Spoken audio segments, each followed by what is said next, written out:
Ratafak, Baudesh Ratafak, Baudesh Ratafak, Baudesh Ratafak, Baudesh Ratafak, Baudesh Ratafak, Baudesh Ratafak, Baudesh Ratafak. Des cartes de visite, délai de rigueur. Quand on reçoit une lettre de faire-part, soit de naissance, soit de mariage, soit de décès, si on n'est pas assez intime pour rendre une visite à la personne de qui on a reçu cette politesse, on doit lui envoyer ces cartes dans la huitaine qui suit la réception de cette lettre. Si cette lettre vous est adressée par une personne qui habite la province, vous devez répondre par une lettre de félicitations ou de condoléances. Que vous soyez lié ou non avec la famille, si vous ne recevez qu'une lettre de faire-part du mariage d'un de ses membres sans qu'il y soit jointe une invitation d'assister à la messe, vous ne devez qu'une carte. Cartes en réponse 1 à une invitation à dîner. Quand on reçoit une invitation à dîner, il faut répondre de suite si on refuse, mais si on accepte, on envoie simplement une carte. 2 à une invitation à un bal ou à un concert. Quand on reçoit une invitation pour un bal ou une soirée, on doit aussitôt envoyer sa carte à la personne qui veut la adresser, que on l'accepte ou non. Si vous avez assisté soit à un bal, soit à un concert, soit à toute autre soirée, vous devez envoyer votre carte dans la huitaine qui suit cette soirée si vous ne désirez pas y retourner. Mais si vous désirez être invité de nouveau, c'est une visite que vous devez, et vous avez la quinzaine pour le faire. Carte de félicitations ou de condoléances. Si une personne de votre connaissance vient d'obtenir une faveur ou un haut emploi, vous devez aussitôt lui envoyer des cartes. Il en est de même si c'est un malheur ou une disgrâce qui la frappe. Si une personne de votre connaissance fait parler d'elle par une belle action, un beau discours, par quelque chose enfin qui la mette en évidence, vous devez aussitôt lui envoyer des cartes en signe de félicitations. Les cartes de visite du meilleur goût sont les plus simples. Les cartes des hommes peuvent porter leur adresse, jamais celle d'une dame, à moins qu'elle ne soit dans le commerce. Carte de deuil.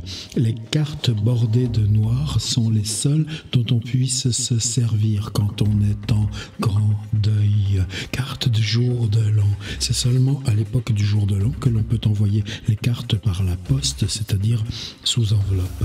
Cartes cornées ou pliées. En toute autre occasion, comme elles doivent remplacer une visite, on les fait mettre toutes cornées chez le concierge de la maison. Il y a des endroits où il est d'usage de ne mettre qu'une seule carte pour toute une cartes cornées ou pliées.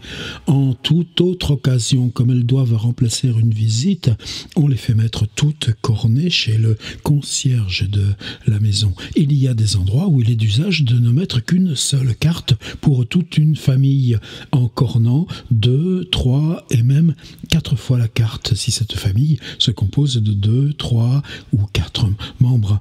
Dans d'autres, on met autant de cartes qu'il y a de personnes dans la famille, mais à Paris, on vient d'adopter l'usage anglais qui consiste à plier la carte par la moitié, ce qui veut dire qu'elle est pour tous les membres de la famille. On a toute la première quinzaine de janvier pour envoyer les cartes du jour de l'an. Si une personne avec laquelle vous n'entretenez que des relations de cérémonie tombe gravement malade, vous devez envoyer prendre de ses nouvelles chez son concierge en y faisant déposer vos cartes. Quand on relève de maladie, il faut aussitôt envoyer des cartes à toutes les personnes dont on en a reçu. Quand on part pour la campagne, il faut envoyer ces cartes à toutes les personnes que l'on connaît avec cette indication à la plume PPC, c'est-à-dire pour prendre congé. Quand une personne de votre connaissance vous a écrit pour solliciter votre bienfaisance à l'occasion d'une quête dont elle est chargée, vous envoyez votre carte portant votre offrande, mettant le tout sous enveloppe et le faisant déposer chez le concierge de la maison. Une dame n'envoie jamais de carte chez son homme non marié. Oh, pardon, une dame n'envoie jamais de carte chez un homme nos mariés. Au retour de la campagne, on envoie des cartes aux personnes de sa connaissance avec lesquelles on veut rester en relation. Quand on est présenté dans le monde à des personnes qui vous engagent à les venir voir, on doit dès le lendemain leur envoyer des cartes si on a le désir d'accepter cette invitation. Quand les cartes sont destinées à reconnaître une politesse, il faut les porter soi-même ou les envoyer par un domestique. Dans ce dernier cas, elles ne doivent pas être cornées.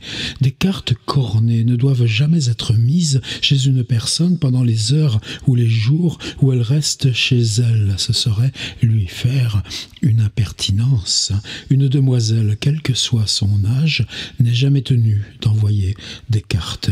Des visites en général, de leur durée. Toute visite de cérémonie doit être très courte. Un quart d'heure suffit. Circonstances diverses. Si vous faites visite à un homme en place et que vous le jugiez préoccupé, que votre présence le gêne évidemment, prenez congé de lui sur le champ, mais sans montrer de contrariété, ce qui serait manquer de savoir-vivre. Si vous faites une visite à une heure rapprochée du dîner, ne la prolongez pas et dès que vous jugez votre présence gênante, levez-vous pour vous retirer en prétextant l'heure avancée qui vous force de rentrer chez vous. Si la personne à laquelle vous venez de rendre visite est sur le point de sortir, ne la retenez pas et malgré ses instances, retirez-vous aussitôt. Visites obligatoires, on terminera là. On doit une visite au père et à la mère des mariés qui vous ont envoyé une lettre d'invitation à la bénédiction nuptiale de leurs enfants. Ces visites se font dans la quinzaine qui suit le mariage. On ne doit de visite aux jeunes mariés qu'après avoir reçu la leur. On a un délai d'1 mois pour rendre une visite qui vous a été faite. On a tout le mois de janvier pour faire les visites du jour de l'an. C'est le 31 décembre que l'on doit faire la visite du jour de l'an aux grands-parents et à ses supérieurs. On doit faire dans la huitaine, la quinzaine au plus, les visites dites visites de digestion à la maîtresse de maison chez laquelle on a dîné. Si une cause grave ou une indisposition vous empêche de faire cette visite, il faut adresser vos excuses par lettre. On ne doit faire de visite aux personnes qui ont un jour qu'au jour choisi par elles, à moins de grande intimité. Agir autrement serait une impolitesse. Si vous avez été invité à une soirée et que vous désiriez rester en relation avec les maîtres de la maison où vous avez été prié, vous devez leur faire une visite pendant le mois qui suit cette soirée. Les heures choisies pour rendre visite varient selon les pays où l'on se trouve. À Paris, elles se font de 3 à 6 heures, en province de 2 à 5 heures. Les visites du soir sont faites habituellement par les hommes seulement, à moins que ce ne soit dans les maisons qui reçoivent par huitaine ou par quinzaine sans invitation. Les femmes y vont alors passer une demi-heure ou 1 heure et cela compte comme visite et ainsi de suite. Toilette, visite de félicitations, de l'arrivée et du départ, conversation. On ne parle jamais de soi, mais on parle d'elle à la personne que l'on va visiter. Présentation, formule de lettres, etc. Jean-Pierre Brisset, œuvre complète. On est toujours dans sa grammaire. Belle grammaire, cette magnifique grammaire. Ce qui est fantastique, c'est que comme Brisset parle des règles de la langue, des usages de la langue, quand il part narrativement pour raconter les étiquettes, c'est-à-dire les supports et formes de l'oralité, les supports et formes de l'usage social de la langue, eh bien, il est dans la langue. Il utilise une langue totalement rythmique, totalement résonante, totalement de la langue.